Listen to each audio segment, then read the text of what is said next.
નમસ્કાર, આપ જોઈ રહ્યા છો સ્પાર્ક ટુડે ન્યૂઝ। વડોદરાની દિવેર નર્મદા મઢી ખાતે ફરવા આવેલા 4 યુવાનો પૈકી એક યુવાન નદીમાં ડૂબ્યો।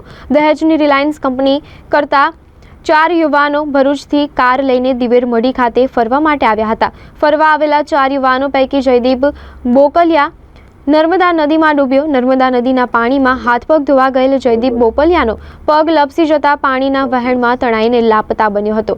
પાણીના વહેણમાં તણાયેલા જયદીપ બોપલિયાને બચાવવા ગયેલ અન્ય યુવાન પણ પાણીમાં તણાયો હતો। અન્ય તણાયેલા યુવાનને ત્યાં હાજર પશુપાલકોએ બચાવી લેતા આ બાદ બચાવ થયો છે। નર્મદા નદીમાં ડૂબીને લાપતા બનેલ જયદીપ બોકલિયાની શોધખોળ હાથ ધરી છે। શિનોર પોલીસ, કરજણ ફાયર વિભાગ અને સ્થાનિક તંત્ર ઘટના સ્થળે દોડી આવ્યું હતું। કરજણ ફાયર વિભાગ દ્વારા લાપતા બનેલ જયદીપ બોકલિયાની શોધખોળ હાથ ધરી છે।